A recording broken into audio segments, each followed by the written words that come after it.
Hey everyone, welcome back. If you're new, thanks for joining. My name is Alicia and I'm a sous chef with a sweet tooth. And today, if you know what this is, you know we are going to be making some keto creme brulee. I'm going to show you the traditional vanilla and then I'm going to upgrade it even more and make a chocolate cinnamon ancho creme brulee. So let's get started.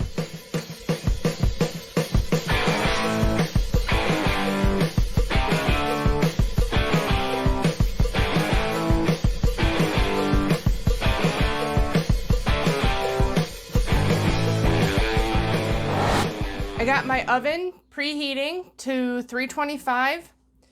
Now, this is definitely an indulgent keto dessert. These 6-ounce ramekins are still gonna be 5 grams of net carbs when I used half unsweetened cashew milk in here. But a traditional creme brulee with regular sugar is gonna be astronomical. This is more for special occasions, you know, if you're having like a dinner party and you really want to impress and entertain, but still keep an eye on your carbs, no one will know this is keto and you will be a hit at the party with creme brulee. If you really want to get fancy, you're going to be adding a vanilla bean pod to your milk. You're going to be steaming it and then letting it steep for 5 minutes. So you want it kind of room temperature. You want to massage it a little bit, get it loosened up. You take the butt end, you hold that, and you split it down the middle.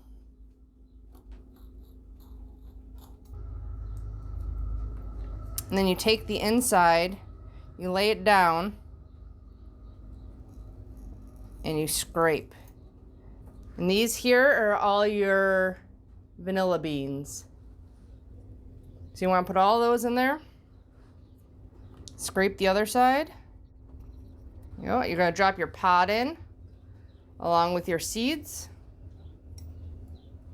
And if you're not doing this, you're just going to be adding 1 teaspoon of vanilla extract at the end after everything's combined before you throw them into your creme brulee dishes.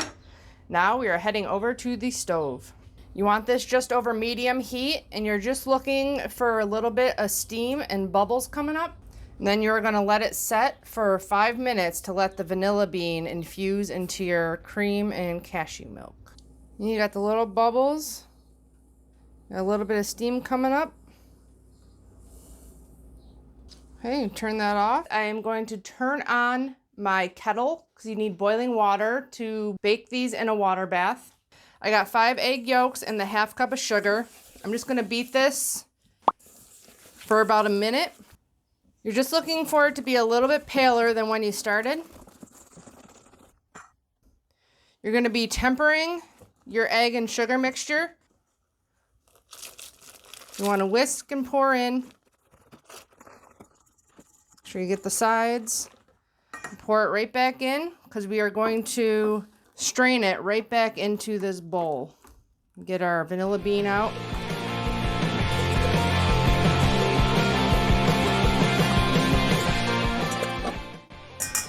Right back into your bowl.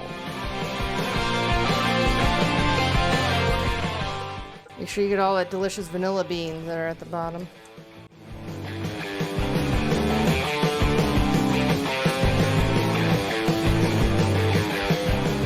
Now to make for easy pouring, I usually use a glass measuring cup.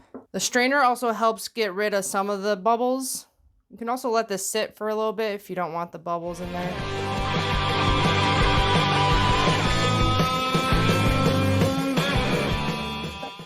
Very full measuring cup.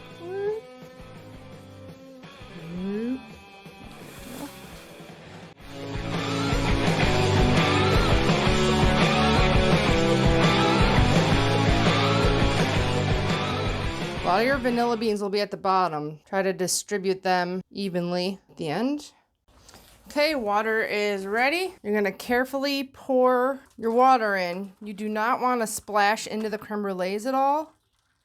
It will make them not set. So this is really the hardest part about creme brulee is baking it.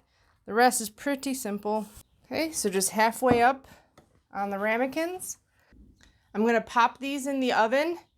They're going to bake, depending on how big your ramekins are, anywhere from 20 to 35 minutes.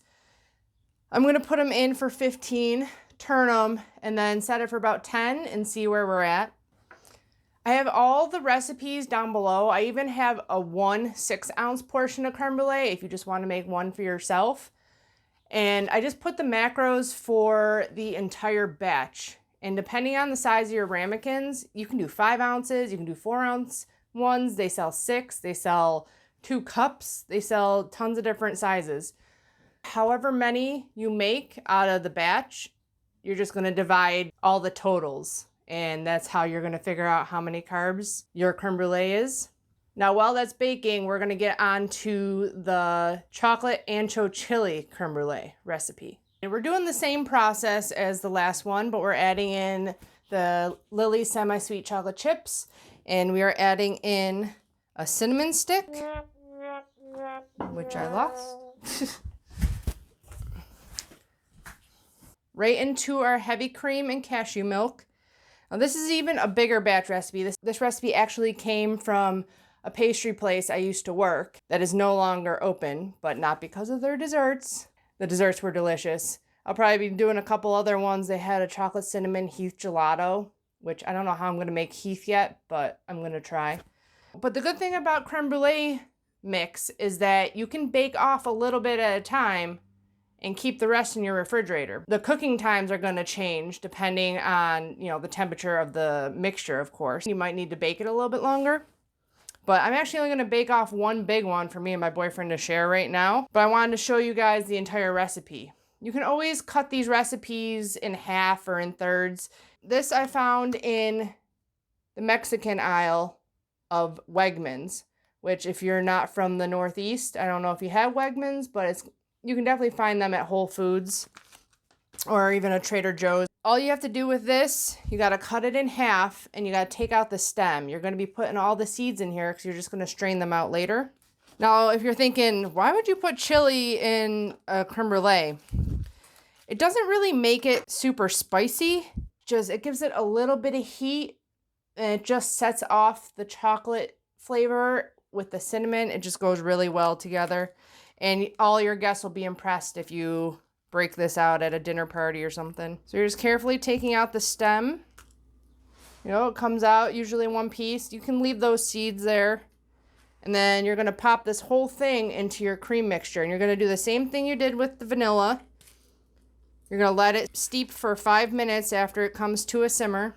So the only different step in this is your 6 ounces of semi-sweet chocolate chips. You are going to strain your mixture into the chocolate.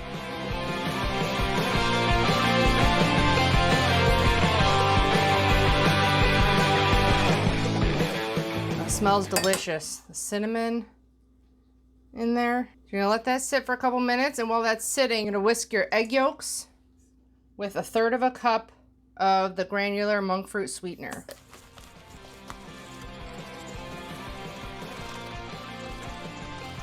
You're gonna whisk your chocolate in. Once that's whisked, you give it a little scrape, make sure you got all the chocolate off the bottom. So you're gonna do the same thing you did with the vanilla. You're gonna temper your eggs.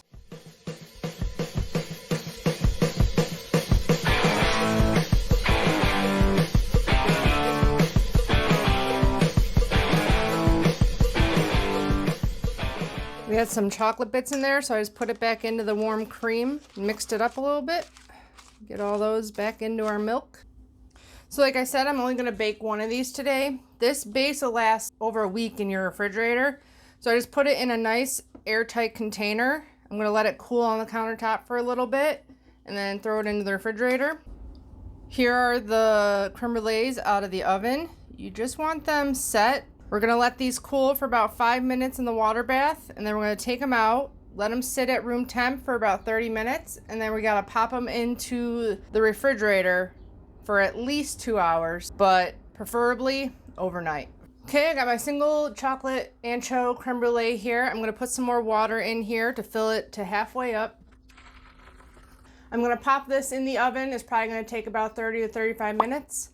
I'm going to chill all these, and I will probably be back tomorrow to show you how we put the sugar on top and we burn it with the creme brulee torch. So I'll see you in a bit. So it's the next day and our creme brulees are ready.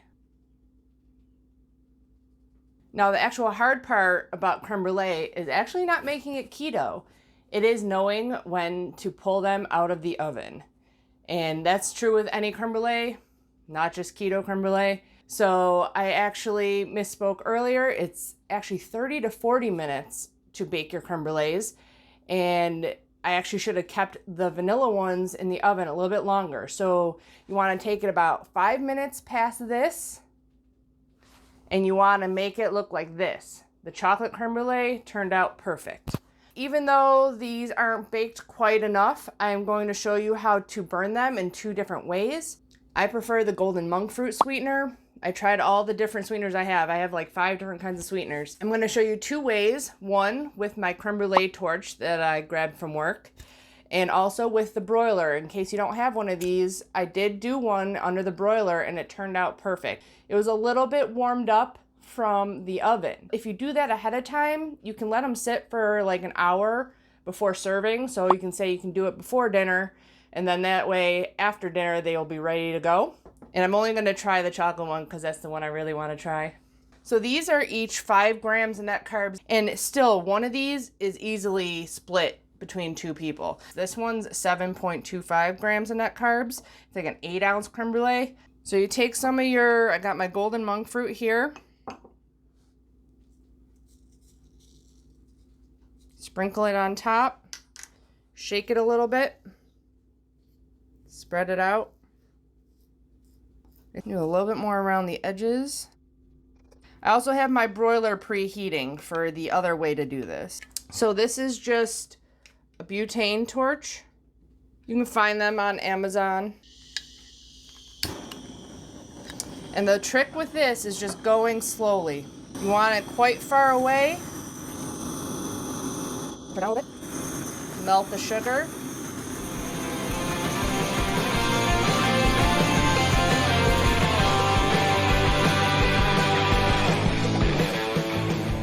Want a nice golden brown, even a little burnt.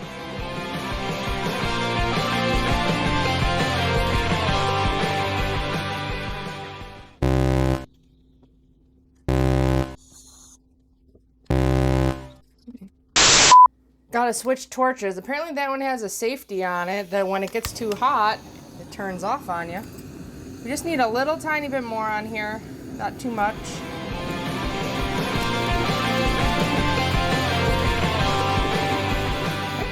That one's all set. Now we're going to show you the broiler one. This one, you're going to place about 3 inches away from your broiler. So we're going to place it. That's my broiler. If you have the one that's on the bottom, make sure you're not too close to it. And that should only take 3 to 5 minutes. As you can see, I have a little drip on this one. You want to make sure that they're fully cooled in your refrigerator before you wrap them in plastic. I had to get to work, so I wrapped them. They might have been a little bit too warm. While the one's going in the oven, I'm going to burn this one because this is the one I want to try. I haven't had this one since I worked at that pastry shop a good 10 years ago, so I'm excited for this one.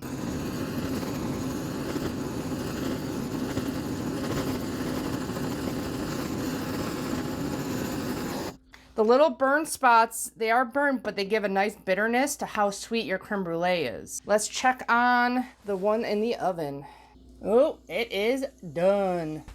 So this is the oven one. It is going to be hot. You can see it got a nice even brown on top. So it does work really well to get it nice and even golden brown. But like I said, I'd let this one sit for a little while before you serve it because it's going to be pretty warm. You also want to let these sit so that you make sure that the sugar has time to harden on top, because you melted it. You want it to get nice and hard. And the signature thing with creme brulee is that tapping that you can get on the hardened sugar. Hope you can hear that. That's what you want, and that's the sign of a good creme brulee. That, and when you scoop it, that it stays in custard form, which this is still pretty warm. I didn't let it sit for too long, but I can't wait any longer, so I gotta try some. Break through the sugar. Ooh. It stayed nice and custardy.